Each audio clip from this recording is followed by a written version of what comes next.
İranda mühafizəkar və islahatçılar arasında dərin siyasi böhran, İran idarəetmə sistemində böyük bir böhran yaradı. Məhz islahatçıların nümayəndəsi prezident Məsud Pezeşkiyan İranda nə daxili siyasəti həyata keçirir, nə xarici siyasəti həyata keçirə bilir və bunu prezident ölkənin daxili siyasi sistemində problem olduğunu vurğuladı. Yəni İranın siyasi idarəetmə sistemində ciddi böhran var və İran rejimi bunu Siyonizm və ABŞ-la əlaqələndirsə də, yəni göründüyü kimi prezident də etiraf edir ki, ölkədə islahatların həyata keçirilməsi konkret olaraq mümkün deyil. Təbii ki, burada mühafizəkar dairələrin İslam İnqilabı Qvardiyasının bu prosesə mane olduğu təbii ki, şübhəsizdir.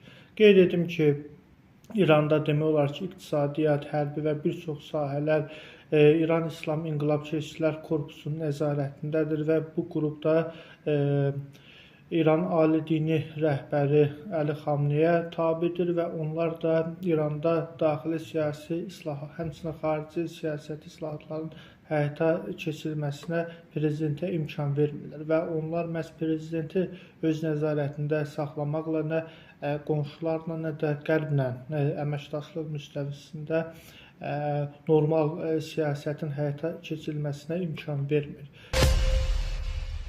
Bir uçaydım bu çırpından yelinə, bağlaşaydım dağdan aşan selinə, ağlaşaydım uzaq düşən elinə, bir görəydim ayrılığı kim saldı, ölkəmizdən kim qırıldı, kim qaldı.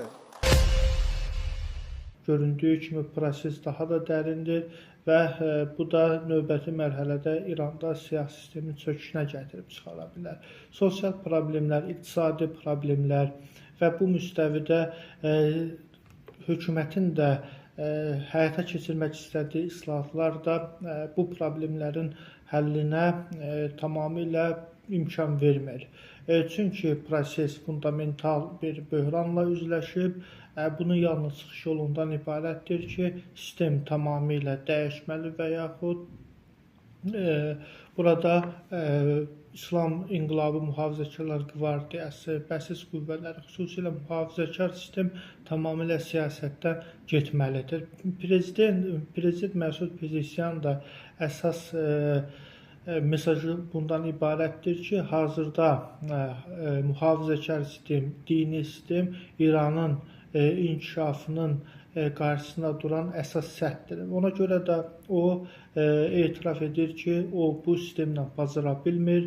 Məhz İranın gələcəyi də sual altındadır. Qonşularla problem, xarici siyasətdə problemin hamısını o mövcud siyasi sistemdə axtarır və xalqa da mesaj verir ki, məndən ciddi müsbət nəticələr gözləməyin, çünki işləyə bilmirəm. Mən sənin tək dağa saldım nəfəsi, sən də qaytar göylərə sal bu səsi. Bayquşun da dar olmasın qəfəsi, burada bir şer darda qalıb bağırır, mürvətsiz insanları çağırır. Yəni göründüyü kimi proses dərin böhrandır və düşünürəm ki, bundan sonra da müəyyən islahatlar həyata keçirsə də bu İranda siyasi, iqtisadi və digər sahələrdə problemin həllinə gətirib çıxarmayacaq. Sabahları İsraillə və yaxud ABŞ-la növbəti müharibə də olarsa, bu İran hakimiyyəti üçün ciddi qalın və ölüm dileması qarşısına qalacaq. Çünki 12 günlük müharibədən müəyyən dərslər çıxarılsa da, amma fundamental problemlər qalmaqdadır.